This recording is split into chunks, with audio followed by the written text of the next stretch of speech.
participar. Sintonize agora, fique em boa companhia.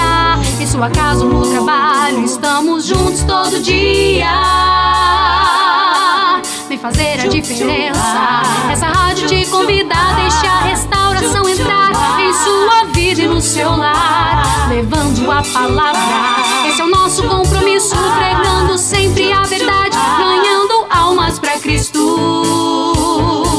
Então venha restaurar, venha louvar, venha participar. Vamos juntos caminhar. Então venha restaurar, venha louvar, venha participar. Restauração está no ar.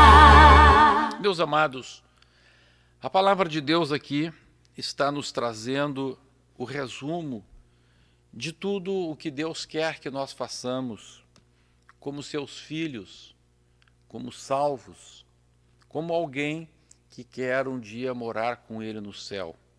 Jesus disse que aqui se resume todas as coisas. E o grande mandamento é este: o Senhor, nosso Deus, é o único Senhor.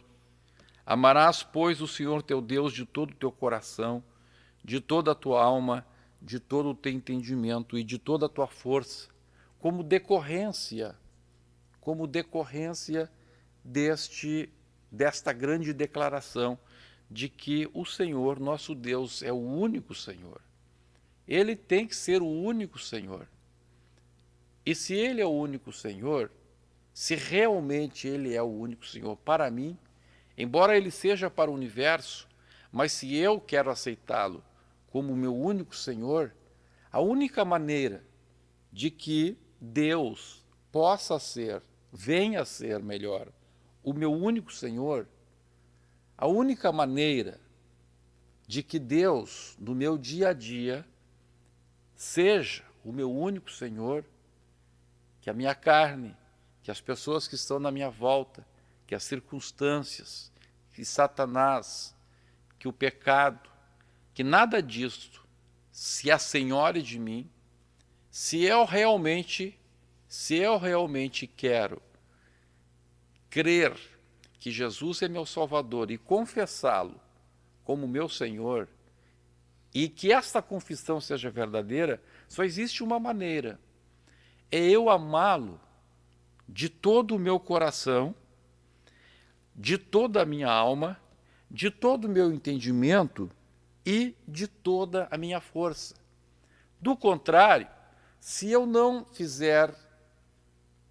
tiver esta atitude de amá-lo de todo o coração, de toda a alma, de todo o entendimento, de toda a força, ele não será, ou eu não o terei como meu único Senhor. Ele será meu Senhor de uma forma ou de outra, porque quando nós não aceitamos o plano ideal de Deus para a nossa vida, vamos cair num plano alternativo seu, porque nada foge do controle de Deus, Ele é soberano. Mas aquilo que Ele tinha primordialmente, originalmente, idealmente para nós, aquilo não vai acontecer, porque eu, nas minhas decisões, ouvi outro Senhor. E estas decisões que eu tomo, ouvindo outro Senhor que não o Senhor nosso Deus, estas decisões vão gerar para a minha vida consequências já determinadas também pelo Senhor, para aqueles que não o obedecem, que não seguem o plano ideal que Ele traçou para a vida de cada um de nós, segundo a palavra de Deus nos ensina. Então, se Deus é o único Senhor, eu tenho que dedicar a Ele todo o meu amor, porque do contrário, se eu amar qualquer outra coisa, este amor a qualquer outra coisa me fará deixar de ter o Senhor como o meu único Senhor. Agora, a palavra de Deus continua dizendo: o segundo é: amarás o teu próximo como a ti mesmo. Não há outro mandamento maior do que estes. Meus amados, aparentemente, esses dois mandamentos, eles são contraditórios, aparentemente. Por quê? Porque se eu tenho que amar a Deus de todo o meu coração, se eu tenho que amar a Deus de toda a minha força, se eu tenho que amar a Deus de todo o meu entendimento, se eu tenho que amar a Deus de toda a minha alma, como é que eu vou também amar o próximo como a mim mesmo? Bem, sabemos, já escrevemos inclusive um livro sobre isto, que Deus quer que nós amemos as pessoas não com o nosso amor, mas com o amor de Deus. Agora, como que isto acontece? Como que existe esse salto? Como que se passa esta metamorfose, esta transformação de um homem, de uma mulher, de um ser humano, que ama a outros, que ama a outras coisas, e vai deixando de amar para amar somente a Deus? Como que fica, então, este segundo mandamento? Bem, nós já vamos entender isto, e foi esta visão muito clara que Deus me deu, e em cima desta visão, então, desta revelação que Deus falou comigo, Deus me mostrou um gráfico que daqui a pouquinho nós vamos mostrar para vocês, exatamente como Deus me mostrou. Meus amados, a palavra de Deus, ela nos traz esta necessidade de amar a Deus de todo o coração como sendo um princípio fundamental da nossa fé. Isto é primordial. Se este é o principal, se este é o núcleo de todo o Evangelho, se nós deixarmos de observá-lo, tudo que nós quisermos fazer como crentes será desnecessário, será inútil, será inválido. A Bíblia diz que nós, como filhos, por que amamos a Deus? Amamos a Deus porque somos seus filhos. E por que amamos os irmãos? Porque nós amamos o Pai. E se amamos o Pai, então vamos, por meio do Pai, amar o Filho. É isso que João explica na sua primeira epístola. Agora, o que é importante para você saber, para tirar isto do mundo da teoria, do mundo das ideias, e passar isto para a aplicação prática no seu dia a dia? Como que funciona isto?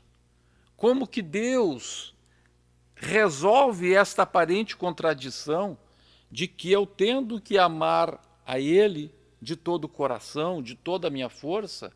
Se eu tenho que amar a Deus de toda a minha força, qual é a força que vai sobrar para eu amar o meu próximo? Então veja, nós vamos daqui a pouquinho estudar o que a palavra de Deus nos traz para a resposta desta indagação.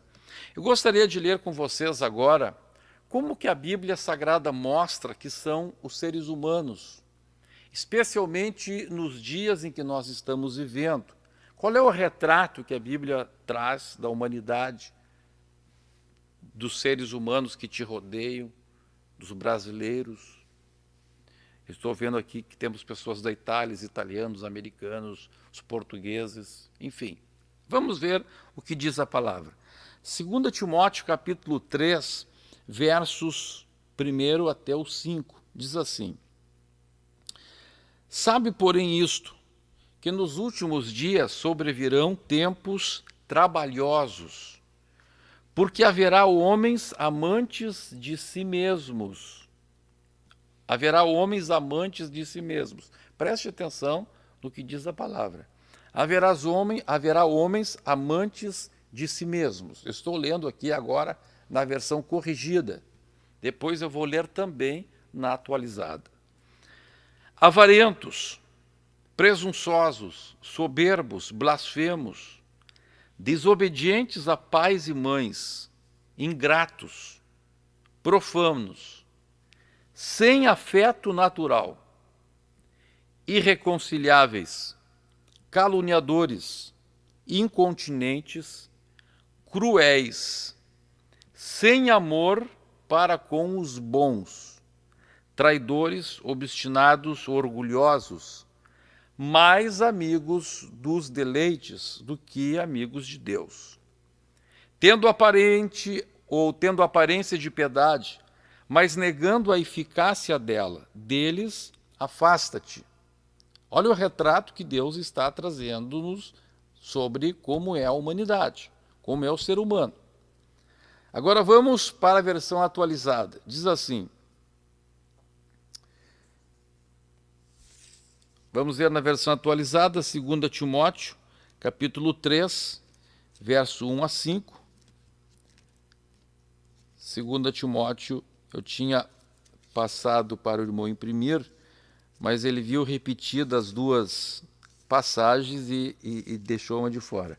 2 Timóteo, capítulo 3, versículos 1 a 5, na atualizada, diz assim a palavra de Deus. Sabe, porém, isto, nos últimos dias sobrevirão tempos difíceis, pois os homens serão egoístas, avarentos, jactanciosos, arrogantes, blasfemos, desobedientes aos pais, ingratos e irreverentes, desafeiçoados, implacáveis, caluniadores, sem domínio de si, cruéis, inimigos do bem, traidores, atrevidos, infatuados, mais amigos dos prazeres que amigos de Deus, tendo forma de piedade, negando-lhe, entretanto, o poder. Foge também destes. Então veja, tanto na versão atualizada quanto na versão corrigida, com algumas nuances, Deus está falando o seguinte, que nos nossos dias a humanidade teria como característica um elevadíssimo amor a si mesmo e aos deleites. Então, a palavra de Deus fala, na versão corrigida, sem afeto natural. Aqui na atualizada fala desafeiçoados. Continua a palavra de Deus dizendo que os homens serão traidores. Por que traidores? O que é a traição? Traição é não honrar a amizade.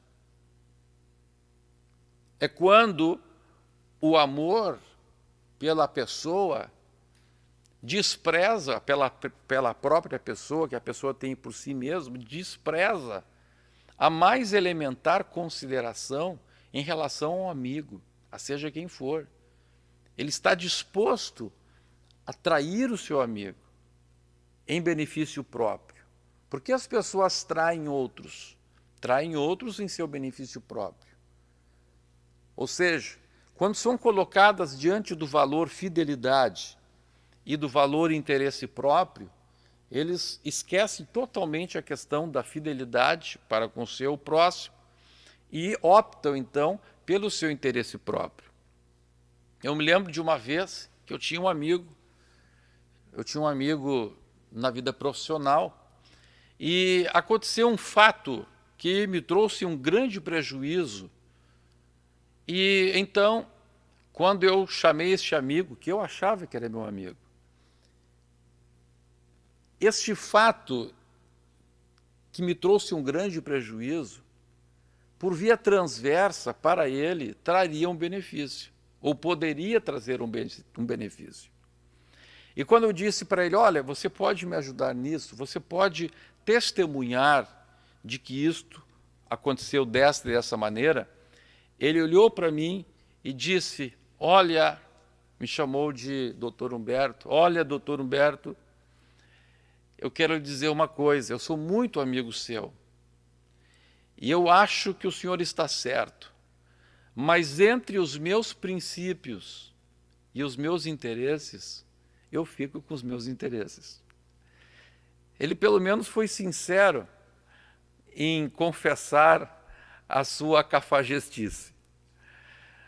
Mas veja, a Bíblia Sagrada diz que assim seriam os homens. Assim seriam os homens. Essa coisa de fidelidade, eu vou contigo até o fim, o meu povo será o meu povo, teu Deus será o teu Deus. Isso, Deus está dizendo, olha, nos últimos tempos, isso aí vai ser difícil de encontrar. Por quê? Porque os homens vão ser amantes de si mesmos. Os homens vão ser egoístas. Os homens vão ser avarentos. O que é avareza? Avareza é amor ao dinheiro que a pessoa tem. Então veja, se você ler o retrato que a Bíblia Sagrada nos traz de como seria a humanidade dos nossos dias, veremos exatamente isso. Uma altíssima dose de amor para com si mesmo. Um narcisismo, até poderíamos dizer. Hoje, inclusive, uma das atividades mais comuns das pessoas, o que é? É a selfie. O que é selfie? A selfie vem do inglês, que significa algo que você faz para si mesmo. Então, até a fotografia antes você tirava de outros. Você, muito difícil, veria alguma pessoa com uma máquina fotográfica tirando foto de si mesma. As pessoas tiravam fotos de outras pessoas. Hoje, não. Eu imagino que é um percentual muito maior de fotos que as pessoas tiram de si mesmas do que tiram dos outros. O que é isso? Isso faz parte deste cenário que a palavra de Deus nos traça. As pessoas se amando a si mesmas. As pessoas se admirando a si mesmas. Hoje eu falava com um irmão e ele me falava a respeito de como é uma academia. Eu nunca entrei numa academia de halterofilismo, enfim. Ele disse que aquilo é cheio de espelhos para que as pessoas possam se olhar e possam se admirar ao fazerem musculação, ao soltarem os seus músculos. Isto é retrato do que Deus falou na sua palavra, que assim seriam os nossos tempos. Diz assim: sabe, porém, isto, nos últimos dias sobrevirão tempos difíceis, pois os homens serão amantes de si mesmos, avarentos, jactanciosos, arrogantes. Tudo isto, todos estes elementos que a Bíblia traça aqui, o egoísmo, a avareza, a jactância, a arrogância, a ingratidão, tudo isso envolve o amor a si mesmo. Por que a pessoa é ingrata? A pessoa é ingrata porque aquilo que o outro faz para ele, ele acha que era mais do que o dever e o outro fazer. Ele não entende que aquilo seja um favor que o outro lhe fez. Ele entende que aquilo o outro fez porque tinha que fazer mesmo. Não fez mais do que obrigação. Se ele não fez mais que obrigação, eu não devo nada para ele. Então, isto é fruto do ser amante de si mesmo, do egoísmo ou do egocentrismo do ser humano. Então, Deus está nos mostrando aqui como seria o cenário dos últimos dias. E isso que nós estamos vendo, esses pequenos detalhes que a gente vai notando no nosso dia a dia, o detalhe da selfie, o detalhe da ingratidão. Aqui diz também, a palavra de Deus diz, desobediência aos pais. Mais do que nunca nós estamos vendo isto. A desobediência aos pais, a desobediência a qualquer autoridade, não só aos pais. Por quê? Porque a pessoa ama tanto a si mesmo, que ele não aceita nenhuma rédea, ele não aceita nenhuma imposição, ele não aceita que se lhe ponha nenhum limite. Como que alguém vai dizer não para mim? Como que alguém vai dizer não para uma criança que é insuflada no seu amor por si mesma? Como que alguém vai dizer não para uma criança que nunca sofreu repreensão, que os pais têm medo de dizer não? Que se cria um monstro, uma criança tão meiga, tão querida, mas que este narcisismo, que este amor ao homem por si mesmo, transforma em adolescentes que, quando chegam neste momento, se tornam irrefreáveis. E a palavra de Deus começa a nos dar, então, toda esta lista de características que teriam os homens, a humanidade nos nossos dias. Então o que acontece? A pessoa vai criando-se e vai se erigindo numa fortaleza de amor por si mesmo. Eu vou mostrar agora um gráfico. Não foi exatamente esse o gráfico que Deus me deu, mas em cima deste gráfico que eu vou mostrar agora, eu vou mostrar depois o gráfico que apareceu na visão que eu tive quando recebi essa experiência do Senhor ontem pela manhã. Vamos então ver este gráfico aí. Aqui nós estamos vendo uma pessoa, o gráfico de uma pessoa que não é das piores. Essa pessoa aqui é muito boa, é um bom cidadão. Aqui nós estamos vendo um gráfico de uma pessoa que realmente é uma pessoa maravilhosa. Então nós estamos vendo ali, em vermelho, o amor que ela tem por si mesma. Depois, nós estamos vendo, em verde, o amor que ela tem pelos outros.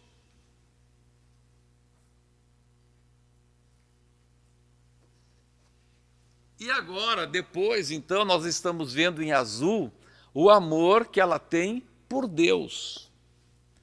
Esta é uma pessoa que não tem Cristo. É uma pessoa, entre aspas, normal. É uma pessoa natural. É a pessoa que Deus está relatando aqui. Agora, como Deus relata esta pessoa aqui, nós poderíamos até abaixar mais um pouco aquele verde. Então ali, aquele verde está em 35%. O azul, que é amar a Deus, isto evidentemente das pessoas que não se dizem ateias, mas as pessoas que dizem, eu amo a Deus. Mas se você vai conferir os seus frutos, as suas ações, vamos deixar em 5%. Essa é uma pessoa excelente. É uma pessoa que dá esmolas, é uma pessoa que faz coisas pelos outros. Olha só, está em 35% a força que ela utiliza em prol de outras pessoas. Está em 60% o amor que ela tem por si mesma. E está em 5% o amor que ela devota a Deus. Somando os três, dá 100%. Muito bem. Agora, a maior parte das pessoas, quem sabe, nem chegam a este ponto. Quem sabe o vermelho estaria mais em cima, estaria lá em 70%. Quem sabe o verde estaria um pouco mais abaixo, lá com 25%. E muitas pessoas, o amor de Deus, quem sabe, estaria até em 0%. Mas aqui, neste cenário, neste gráfico, eu estou mostrando aqui uma pessoa que poderia ser considerada excelente. Uma pessoa que seria chamada de cristã. Uma pessoa que seria chamada de, olha, ele tem a sua religião, ele vai na sua igreja, ele tem alguma devoção a Deus, ele faz alguma coisa ao próximo, mas o amor que ele tem por si mesmo está lá em 60%. Essa seria considerada uma boa pessoa. Em muitas igrejas, essa pessoa seria considerada um bom crente, porque ele não ora, ele não busca Deus, ele não jejua, ele não está muito interessado em obedecer os mandamentos de Deus, cuja desobediência fere somente a Deus, mas ele é uma pessoa que se interessa, ele tem algum interesse. Olha só, 35% do seu amor, da sua devoção, é para os outros, é para algum pobre, é para a família. Essa pessoa, pelo menos, ele cuida da sua família, mas ele não tem Deus, ele não é dominado por Deus.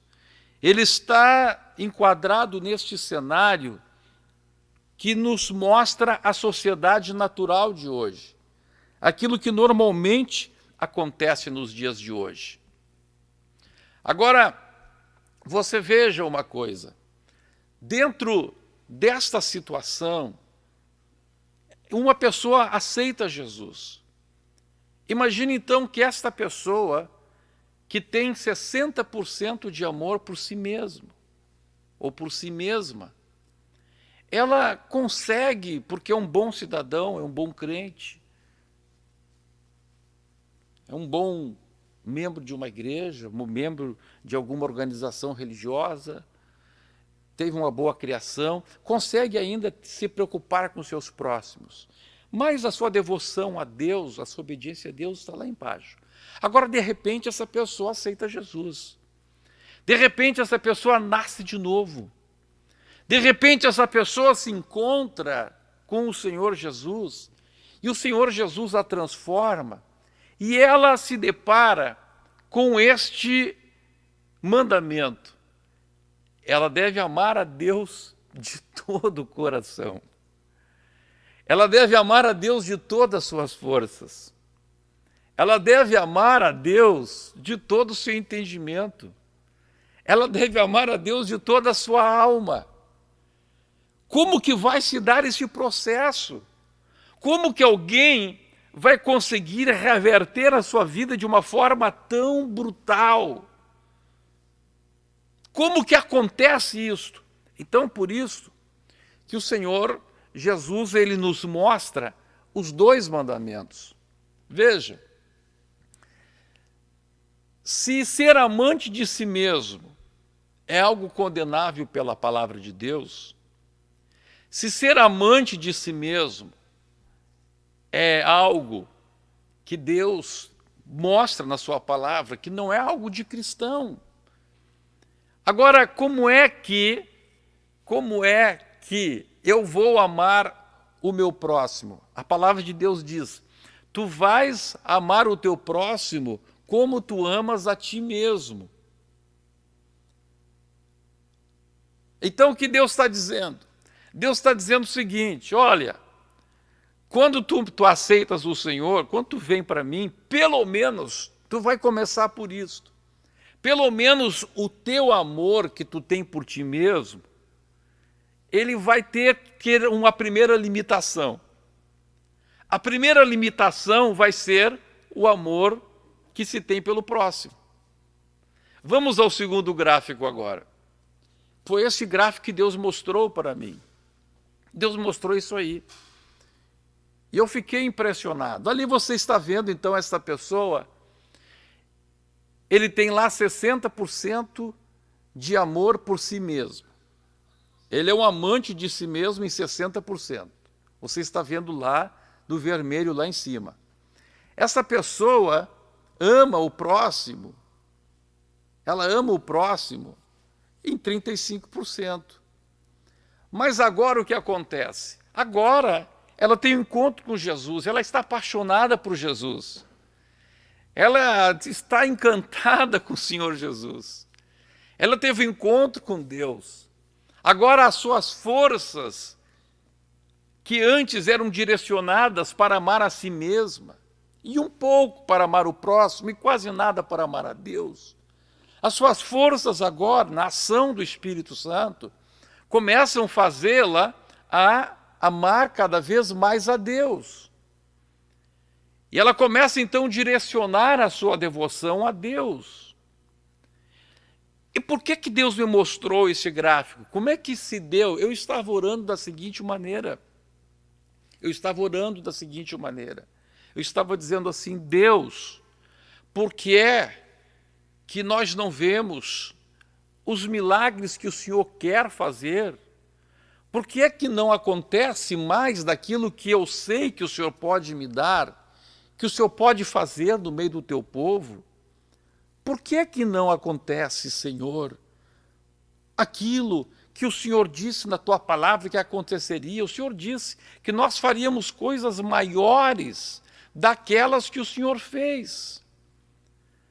Nós faríamos o que o Senhor fez, e não somente o que o Senhor fez, mas faríamos coisas maiores ainda. E aí então que Deus falou comigo, Deus disse assim para mim, Deus disse, o Senhor Jesus falou comigo e disse, eu fazia, porque eu amava o Pai. Eu amava o Pai. Eu me entreguei totalmente ao Pai. Eu fazia só o que o Pai fazia. E eu me entreguei a vós porque o Pai vos amou. Que coisa impressionante. A palavra de Deus diz assim, porque Deus, olha o que diz, olha meus irmãos, eu nunca tinha me dado conta disso. João 3,16 diz assim, porque Deus amou o mundo de tal maneira que deu seu Filho. Olha o que está dizendo a palavra. A palavra não está dizendo porque Jesus amou o mundo. Não. Diz, Deus amou o mundo de tal maneira que deu seu Filho. Então Jesus veio à terra por amor ao Pai. E o Pai entregou o Filho por amor a nós. Aleluia. Aleluia. Glória a Deus. O Pai se sujeitou, ou melhor, o Filho se sujeitou completamente ao Pai. Ele se humilhou, ele foi como servo. E o Pai, então, demonstrando o seu amor para conosco, porque Deus prova o seu amor para conosco, em que Cristo morreu por nós, sendo nós ainda pecadores. O Pai entrega o seu Filho, o Pai nos ama, e o Filho, porque ama o Pai, se entrega e vem até nós. Oh, glória a Deus! E sabe o que o Senhor falou comigo? O Senhor falou comigo, eu não faço mais. Eu não posso fazer mais do que eu gostaria de fazer, porque os crentes não me amam, porque obreiros são amantes de si mesmos, porque as pessoas estão buscando os seus próprios interesses. Quando a minha igreja me amar e buscar os meus interesses, então assim como o Pai me enviou, eu enviarei a vós. Pelo meu amor pelas almas, eu farei por meio de vós, quando vós me amardes a mim. Oh, aleluia! Bendito seja o nome do Senhor para sempre. Vamos voltar ao gráfico, por favor. O 2. O 1 a gente esqueceu agora. Vamos ao gráfico 2. Olha só o que está mostrando este gráfico que Deus me mostrou aqui. Então, quando a pessoa recebe Jesus, ali está aquele corte do novo nascimento que você está vendo aí no seu celular, você está vendo aí no seu computador. Você vê então que a ação do Espírito Santo de Deus na vida da pessoa começa a fazer que o seu amor por si mesma vai diminuindo. E ao mesmo tempo vai aumentando o amor a Deus. Chega o momento então de uma inflexão. O que acontece? Chega o momento que aquele gráfico ali não foi exatamente como Deus me mostrou. O vermelho chegava no verde um pouco antes. Então veja, chega um ponto que o vermelhinho vai encontrar o verde, ou seja, ali é o mínimo que se espera de um crente. O mínimo que se espera de um crente é que ele não ame mais a si do que os outros. Pelo menos isto. Pelo menos essa limitação. Por isso esse é o segundo mandamento. Aleluia! Eu sei que é muito difícil o crente conseguir amar a Deus com 100%. É um processo de renúncia, é um processo de negação. Por esta razão, Jesus falou em Lucas 9:23, dizia a todos, se alguém quer vir após mim, a si mesmo se negue, dia a dia tome a sua cruz e siga-me. Vamos voltar ao gráfico.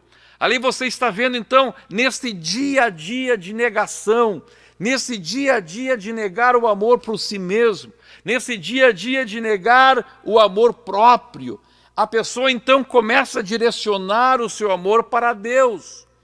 E aquele amor egoísta começa a baixar, até que chega um ponto que ele bate com o verde ali.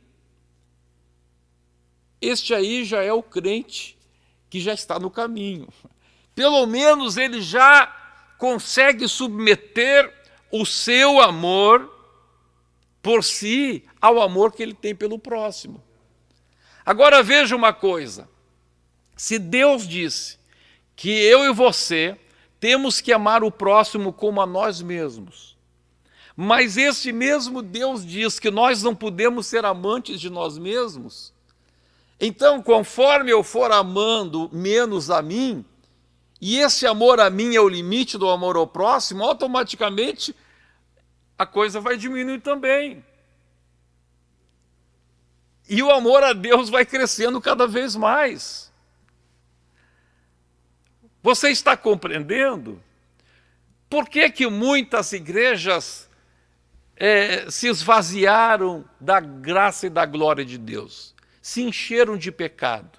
Por quê? Porque justamente as pessoas, os obreiros, amaram não a Deus, mas amaram as pessoas.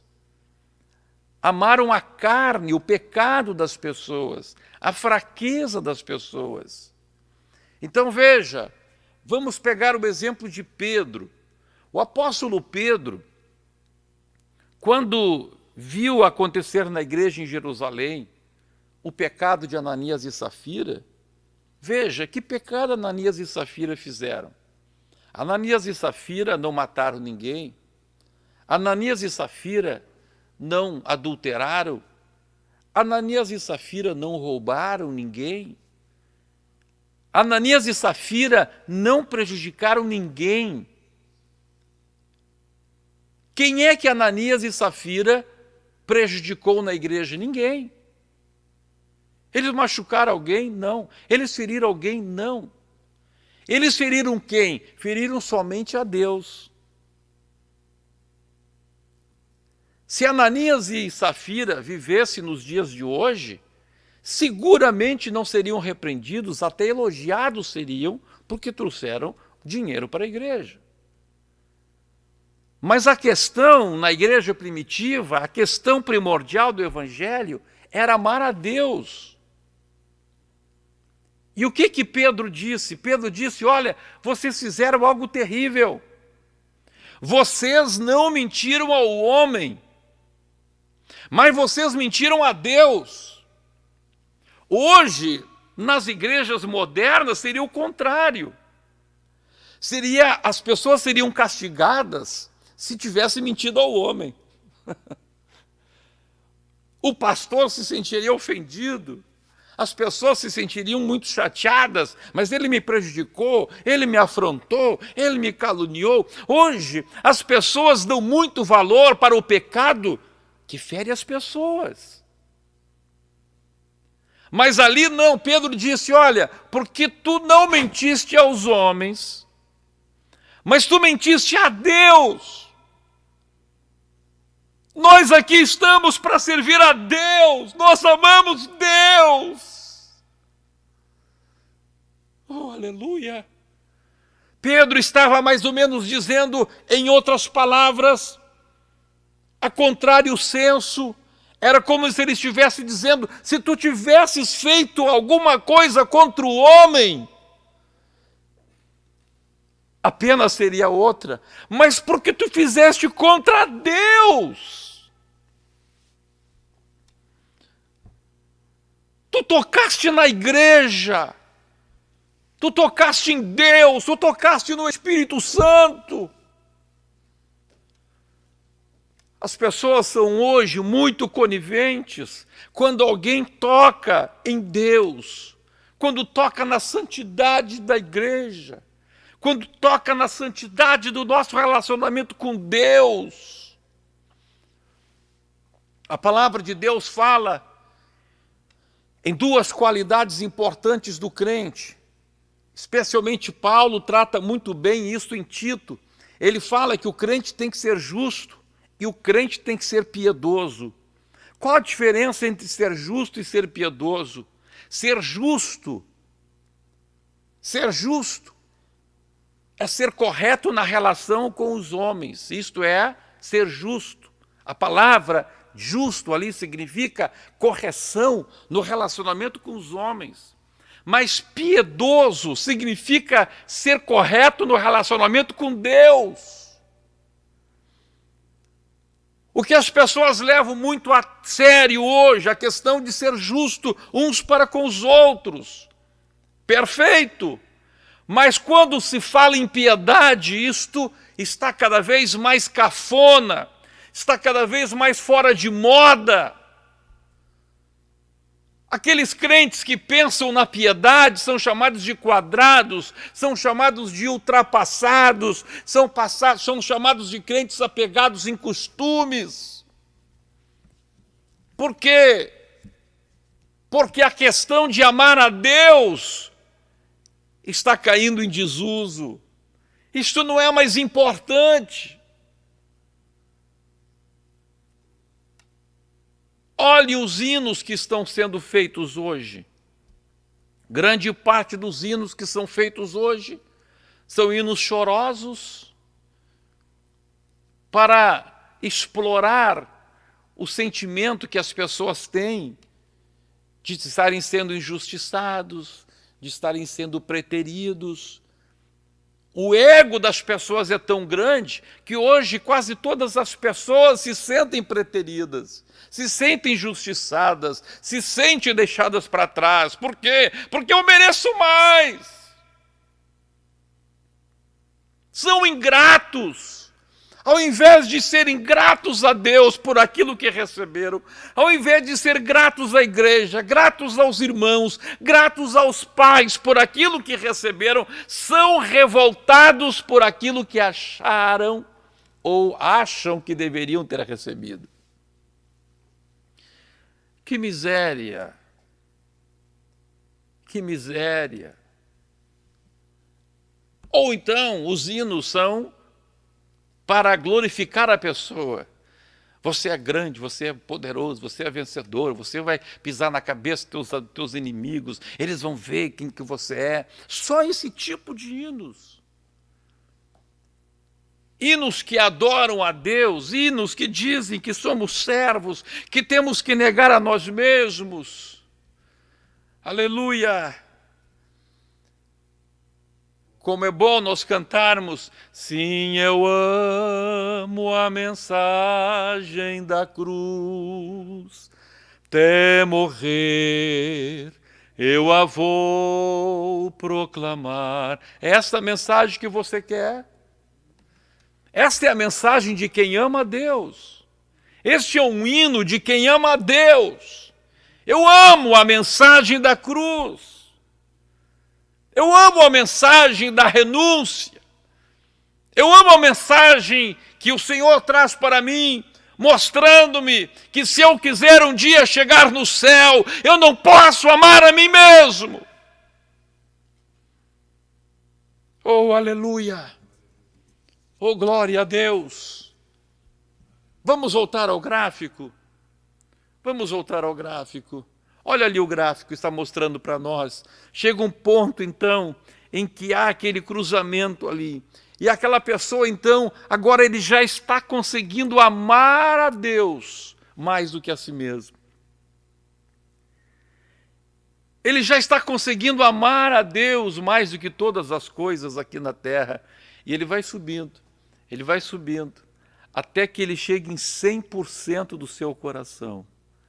Quando 100% do seu coração, quando ele estiver amando a Deus com toda a sua força, quando ele estiver amando a Deus de todo o entendimento, quando ele estiver amando a Deus de toda a sua alma, então o que acontece? O seu amor por si mesmo vai estar zero. Como o segundo mandamento é amar a si mesmo, ou melhor, é amar o próximo como a si mesmo, e ele já não ama a si mesmo, então é 100% para Deus agora. É 100% para Deus agora. Mas pastor, e aí? Como é que fica? Aí o amor dele pelos demais vai ser muito maior. Por isso que Jesus falou, um novo mandamento eu vos dou. Um novo mandamento eu vos dou. Qual foi o novo mandamento? O antigo era este: amarás o teu próximo como a ti mesmo. Agora Jesus diz: vocês vão amar como eu vos amei. Com qual amor que Jesus nos amou? Com o amor do Pai. Por que Jesus veio para cá? Porque Ele amou o Pai, e o Pai nos amou, e o Pai deu seu Filho. Oh, glória a Deus! O Pai deu seu Filho, porque Deus amou o mundo de tal maneira que deu o seu Filho, Jesus. Jesus nos amou com o amor do Pai, porque Ele amou o Pai e se sujeitou ao Pai, e aceitou estar em figura humana, e estando em figura humana tornou-se servo, e sendo servo foi obediente até a morte, e morte de cruz. Oh, aleluia! Oh, glória a Deus! Oh, glória a Deus! Em obediência ao Pai, em obediência ao Pai. Glória a Deus! Então, quanto mais eu for amando a Deus, eu vou então obedecer a Deus. Numa igreja em que as pessoas amam as outras com amor humano, o auxílio vai até a parte humana. Não consegue levar alguém ao céu, porque nem eles mesmos amam a Deus. Como que se eu não amo a Deus, mas amo só a pessoa, como que eu vou levar essa pessoa a Deus, se nem eu mesmo vou? Você acha que alguém que não ama Deus vai chegar no céu? Você acha que alguém que cuida para não ferir esse, não ferir o fulano, coitado, não vou ferir o fulano, não pode ferir o Beltrano, não posso ferir o ciclano, mas está ferindo a Deus? Olha o que Pedro falou. Vamos voltar para o Pedro. O Pedro disse: porque tu não mentiste ao homem, mas tu mentiste a Deus, tu vais cair morto agora. E aquele homem tombou. Chegou a sua esposa tombou também. Alguém pode dizer: mas Pedro não tinha amor. Claro que Pedro não tinha amor. Pedro não tinha amor nem por si mesmo. O limite do amor de Pedro era o amor que ele tinha por ele mesmo. E Pedro tinha um amor tão grande por si mesmo. Ele tinha um amor tão grande por si mesmo, estou falando ironicamente, que quando foi para ele ser morto, ele disse: me crucifiquem de cabeça para baixo. Eu não sou digno de ser crucificado como meu Senhor Jesus foi crucificado. Pedro amava a Deus. Pedro pensava: alguém pode me tocar, alguém pode me ferir, mas não pode ferir o Espírito Santo. Feriram o Espírito Santo, vocês mentiram para o Espírito Santo. Olha o amor que Pedro tinha pelo Espírito Santo. Olha o cuidado que Pedro tinha com o Espírito Santo. Pedro disse: o homem pode ser tocado, mas o Espírito Santo não. Você está entendendo por que Pedro tinha aquele poder do Espírito Santo na vida dele? Aleluia! Pastores que estão aqui, vocês estão compreendendo o amor que Pedro tinha pelo Espírito Santo? Estão entendendo a consequência do que ocorria na vida de Pedro pelo amor que ele tinha ao Espírito Santo? Aleluia! Pedro e João estavam andando, chegaram na porta formosa do templo. Ali tinha um mendigo. Aleluia! Aquele mendigo estava ali há anos, pedindo esmolas. Eu pergunto para vocês, se Pedro não amasse o Espírito Santo como amava, se Pedro tivesse um amor humano, o que Pedro poderia fazer por aquele mendigo? Fala para mim. Algum pastor aqui pode falar para mim? O que Pedro poderia fazer pelo mendigo? Poderia dar uma esmola. Poderia dar uma esmola. se é que tivesse dinheiro. Mas como ele disse que não tinha ouro nem prata, quem acha que só pastor de hoje que tem bolso vazio, Pedro já tinha esse problema. Aleluia, glória a Deus. Ele disse, nada, não tenho ouro, não tenho prata. Mas Pedro tinha um amor pelo Espírito. Pedro amava a Deus. Oh, glória a Deus. Oh, aleluia. Oh, aleluia. Oh, aleluia. Pedro tinha esse amor pelo Espírito Santo. Pedro era um homem pentecostal. Ele amava o Espírito Santo. Ele não queria entristecer o Espírito Santo. O homem pode ser ferido, o homem pode ser tocado, mas a santidade de Deus na igreja não. Agora veja, eu pergunto para vocês, as pessoas colocavam os enfermos na rua para que a sombra de Pedro os curasse. Por que a sombra de Pedro curava os enfermos? Porque Pedro amava as pessoas ou porque Pedro amava a Deus? Me responda. Aleluia. Por que o Espírito Santo se movia na vida de Pedro? Então escute, quando nós amamos a Deus, o amor de Deus flui por nós. E nós começamos a abençoar quem está na nossa volta muito mais do que se tivéssemos todo o amor humano do mundo. Aleluia. Oh, glórias ao nome de Deus.